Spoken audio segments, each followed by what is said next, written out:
Namaste friends, Sarvesham Swagatam.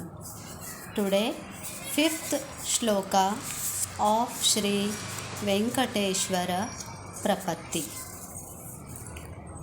Rekhamayadhvaja Sudhakalashatapatra Vajrankushamburuha Kalpakashankachakraihi भवैरलङ्कृततलौ परतत्त्वचिह्नैः श्रीवेङ्कटेशचरणौ शरणं प्रपद्ये.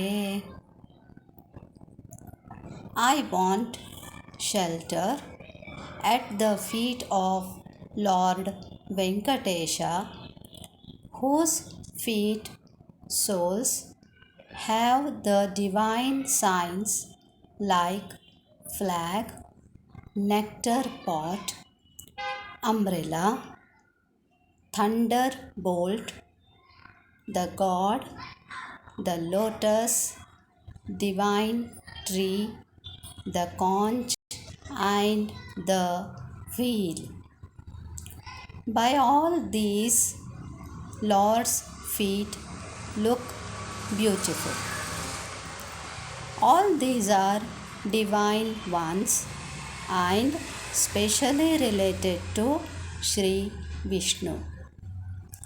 Every shloka describes Lord's feet in dual form, which is specially used in Sanskrit only.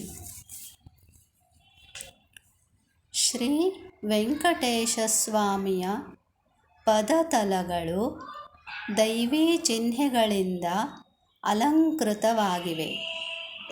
ಧ್ವಜ, ಅಮೃತ ಕಲಶ, ಛತ್ರ, ವಜ್ರಾಂಕುಶ, ಕಮಲ, ಕಲ್ಪವೃಕ್ಷ, ಶಂಖ ಮತ್ತು ಚಕ್ರ.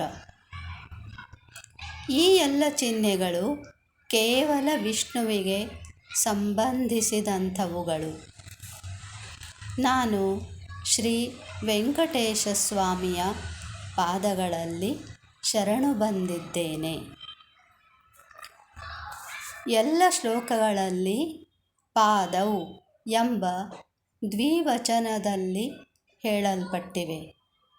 ಈ ದ್ವಿವಚನವು ಸಂಸ್ಕೃತ ಭಾಷೆಯ ವಿಶೇಷತೆ ಆಗಿದೆ.